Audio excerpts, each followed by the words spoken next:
نظام قدرت اور ڈبل شاہ۔ ڈبل شاہ غریب گھرانے میں پیدا ہوا، ایڑیاں رگڑ رگڑ کر BSc کی اور B.Ed کیا۔ وزیر آباد کے قریب نظام آباد کے گورنمنٹ ہائی اسکول میں سائنس کا استاد بھرتی ہوا۔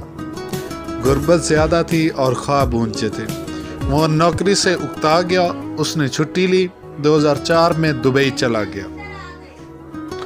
وہ 6 مہینے دبئی میں رہا، 6 ماہ بعد دوبارہ واپس وزیر آباد آ گیا۔ وزیر آباد میں اس نے ایک عجیب کام شروع کیا۔ ایک ہمسایہ اس کا پہلا گاہک تھا، ہمسایوں سے رقم لیتا اور 15 دن بعد دگنی کر کے واپس کر دیتا۔ پہلا ہمسایہ گاہک، اس کا نام جاوید ماربل کے نام سے مشہور تھا، جو کہ ماربل کا کاروبار کرتا تھا۔ ہمسایہ نے رقم دی، ٹھیک 15 دن بعد دگنی واپس لے لی۔ محلے کے 2 لوگ اگلے گاہک بنے، یہ بھی 15 دنوں بعد دگنی رقم کے مالک ہو گئے۔ یہ 2 گاہک اس کے پاس 15 گاہک اور لے کے آئے، پھر یہ 15 گاہک مہینے میں 150 گاہک مزید لے کے آئے۔ یوں دیکھتے ہی دیکھتے لوگوں کی لائنیں لگ گئی۔ لوگ زیورات بیچتے، گاڑی، دکان، مکان اور زمین فروخت کر کے رقم اس کے حوالے کر دیتے، یہ رقم دگنی کر کے واپس کر دیتا۔ یہ کاروبار شروع میں صرف نظام آباد تک ہی محدود تھا، لیکن پھر یہ وزیر آباد، سیالکوٹ اور گجرانوالہ تک پھیل گیا۔ دیکھتے ہی دیکھتے معمولی استاد ارب پتی ہو گیا۔ یہ کاروبار صرف 18 ماہ جاری رہا۔ اس شخص نے 18 ماہ میں 43,000 لوگوں سے 7 ارب روپے نکلوائے۔ جب کاروبار پھیل گیا تو اس نے اپنے رشتہ داروں کو بھی شامل کر لیا۔ یہ رشتہ دار سمڑیال، سیالکوٹ، گجرات اور گجرانوالہ سے رقم جمع کرتے، 5% اپنے پاس رکھتے اور باقی رقم ڈبل شاہ کو دے دیتے۔ وہ شروع میں 15 دنوں میں رقم ڈبل کر دیتا تھا۔ یہ مدت بعد میں 1 مہینہ، پھر 2 مہینے اور آخر میں 70 دن ہو گئی۔ یہ سلسلہ چلتا رہا، لیکن پھر اس کے برے دن شروع ہوئے۔ وہ خفیہ اداروں کی نظر میں آ گیا۔ تحقیقات شروع ہوئی تو پتہ چلا وہ شخص پونزی اسکیم چلا رہا تھا۔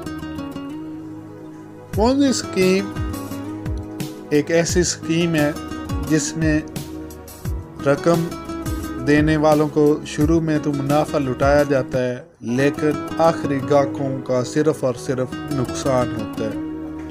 میں نے چند برس قبل امریکہ کے سابق صدر ٹرمپ کا انٹرویو پڑھا، جس میں ان سے سوال کرنے پوچھا کہ اگر آپ دوبارہ کاروبار شروع کرنا چاہیں تو کون سا کریں گے؟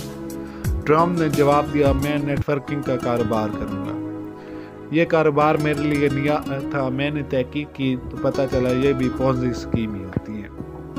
اس کاروبار میں گاہک کی رقم دگنی کرنے کا لالچ دے کر سرمایہ اکٹھا کیا جاتا ہے۔ یہ سرمایہ میگا پروجیکٹس میں لگایا جاتا ہے، ان کا منافع گاہکوں میں تقسیم کر دیا جاتا ہے۔ یہ وزیر آبادی شخص بھی اپنے گاہکوں کے ساتھ ایسے ہی کرتا۔ یہ لوگوں کو لالچ دے کر لوٹ رہا تھا۔ خفیہ اداروں نے اس کے گرد گھیرا تنگ کر دیا۔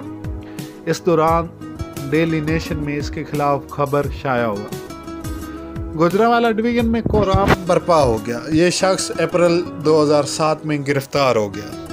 جی ہاں، آپ کا اندازہ درست ہے، یہ شخص تھا سید سبط الحسن المعروف ڈبل شاہ۔ وہ ڈبل شاہ جس کا شمار پاکستانی تاریخ کے سب سے بڑے فراڈیوں میں ہوتا تھا۔ اس نے صرف 1.5 سال میں 3 اضلاع سے 7 ارب روپے جمع کر کے دنیا کو حیران کر دیا۔ اب آپ اس شخص کی چالاکی ملاحظہ کیجئے۔ یہ 2007 میں نیب کے شکنجے میں جکڑا گیا۔ نیب نے اس کی جائیدادیں، زمینیں، اکاؤنٹس اور سیف پکڑ لیے۔ یہ رقم 3 ارب روپے بنی۔ اس نے یہ 3 ارب روپے چپ چاپ اور باخوشی نیب کے حوالے کر دیے۔ ڈبل شاہ کا کیس چلا۔ اسے 1 جولائی 2012 کو 14 سال قید ہوئی۔ جیل کا دن 14 سال جو تھے وہ 7 سالوں میں بدل گئے، کیونکہ جیل کا دن 12 گھنٹے کا ہوتا ہے۔ عدالتیں، پولیس، حراست، حوالات اور مقدمے کے دوران